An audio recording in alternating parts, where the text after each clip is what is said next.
Tahukah Anda bahwa saat ini pasar kelas menengah mulai menghilang? Tren ini disebut dengan market bifurcation, di mana pasar terbelah menjadi dua, yaitu pasar kelas bawah dan pasar kelas atas. Sementara pasar kelas menengah semakin mengecil.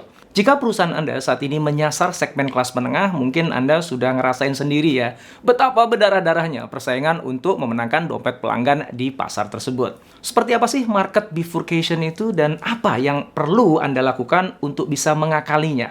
Yuk, kita cari tahu.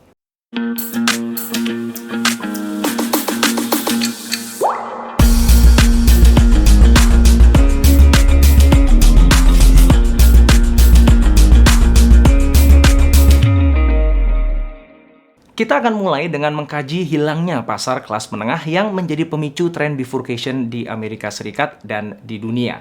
Kemudian kita akan menukik untuk membahas pasar kelas menengah di Indonesia. Terakhir, kita akan mengulas bagaimana Anda dapat mengatur strategi bisnis agar bukan hanya tetap bisa bertahan, tapi justru bisa bertumbuh dengan memanfaatkan tren bifurcation ini.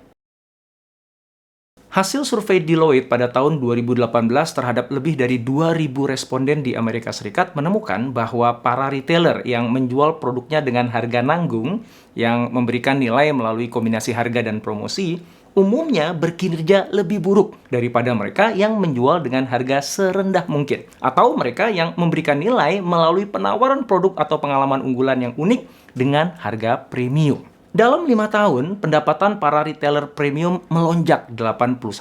Sementara pendapatan para retailer berbasis harga meningkat 37% selama periode yang sama.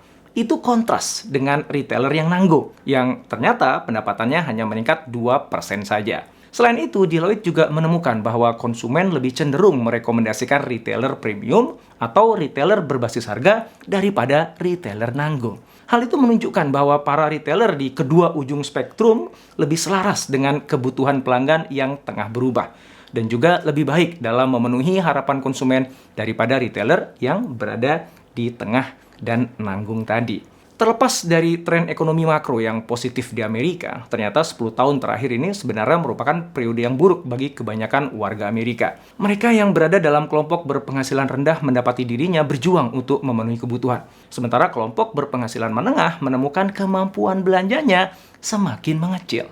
Hal itu disebabkan karena biaya-biaya yang melonjak secara drastis. Biaya perawatan kesehatan misalnya telah meningkat 62%, pendidikan 41%, makanan 17%, dan perumahan 12%. Tren bifurcation nggak hanya terjadi di Amerika Serikat. Negara-negara di Eropa juga mengalami hal yang sama. Para ahli di International Labour Organization menemukan hubungan langsung antara peningkatan ketidaksetaraan pendapatan yang terus terjadi di negara-negara Eropa dengan berkurangnya kelompok konsumen berpenghasilan menengah di negara-negara tersebut. Di tahun 2019, Organization for Economic Cooperation and Development atau OECD mengeluarkan laporan yang punya kesimpulan yang sama. Masyarakat kelas menengah di negara-negara yang tergabung dalam OECD juga mengalami erosi, alias menciut jumlahnya. Lalu bagaimana dengan Asia?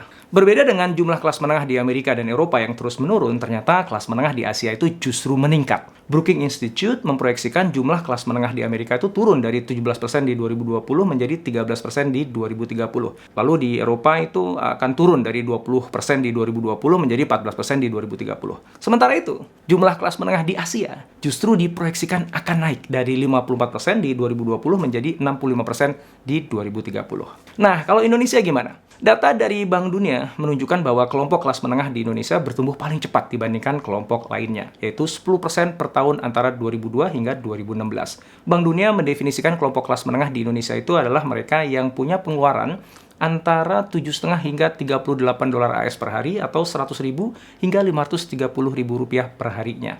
Dan saat ini setidaknya ada 52 juta orang Indonesia atau 1 dari setiap 5 warga Indonesia masuk ke dalam kelompok kelas menengah. Kelas menengah ini telah menjadi pendorong utama pertumbuhan ekonomi Indonesia karena konsumsi kelompok tersebut tumbuh sebesar 12% setiap tahun sejak tahun 2002 dan sekarang mewakili hampir setengah dari seluruh konsumsi rumah tangga di Indonesia. Karenanya, maka kemudian di bulan Juli 2020 lalu, Bank Dunia pun menaikkan status Indonesia menjadi negara berpenghasilan menengah atas. Kepala Makroekonomi dan Financial Institute for Development of Economics and Finance atau INDEF, Abdul Manan Pulungan, mengingatkan kita untuk nggak terlalu berbangga dengan kenaikan jumlah kelas menengah di Indonesia. Kelas menengah yang tumbuh itu masih baru katanya. Mereka hanya kuat di sisi konsumsi, bukan produksi. Sehingga saat ini justru menjadi pasar impor. Pandangan itu selaras dengan laporan McKinsey Global Institute yang menyebutkan bahwa pertumbuhan ekonomi Indonesia bertumpu pada faktor konsumsi.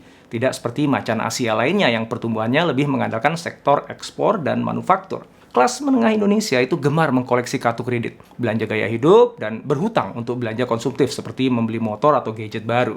Itulah yang kemudian menjadikan kelas menengah di Indonesia sangat rentan terhadap gejolak ekonomi.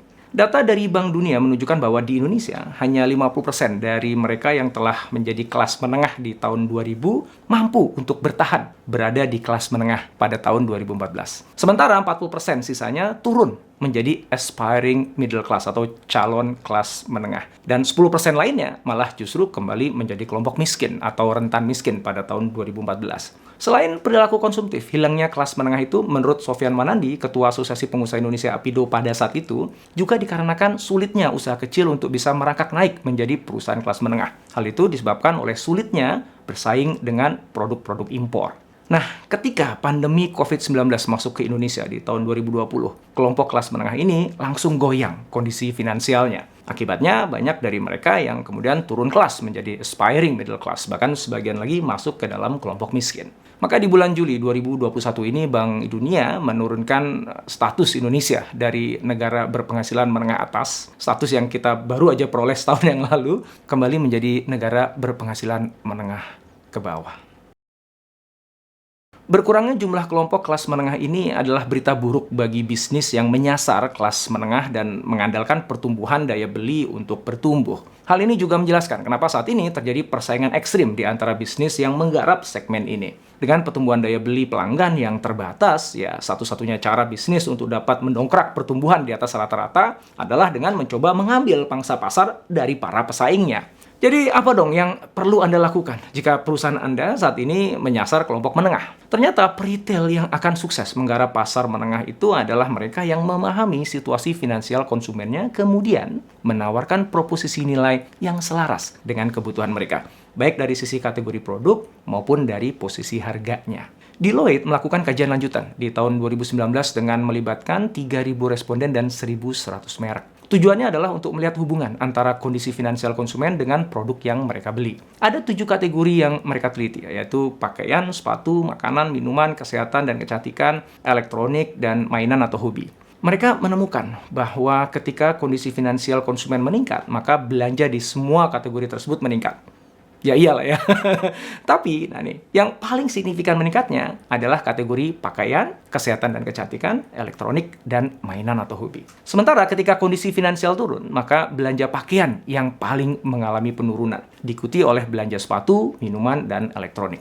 Sementara untuk kategori makanan, kesehatan dan kecantikan, serta mainan atau hobi, ternyata cenderung tidak berubah pola belanjanya. Dan ketika dilihat lebih dalam ke masing-masing kategori, brand dengan posisi penawaran harga yang seperti apa ya yang berhasil memenangkan dompet pelanggannya? Nah, Deloitte menemukan bahwa untuk kategori pakaian, ternyata fast fashion dan private label yang menawarkan value for money lah yang kemudian akan menang. Sementara untuk kategori sepatu, makanan, kesehatan dan kecantikan, merek value for money dan premium yang kemudian akan memenangkan pasar. Untuk kategori elektronik dan mainan atau hobi, mereka dengan harga yang di tengah justru yang menang. Nah, menariknya untuk minuman, justru merek premium yang akan menang. Deloitte juga menemukan bahwa kecenderungan pembelian online versus membeli di toko itu sangat berkorelasi dengan pendapatan. Konsumen berpenghasilan rendah 44% lebih berpeluang untuk berbelanja di retail diskon, supermarket, dan department store dibandingkan mereka yang lebih kaya.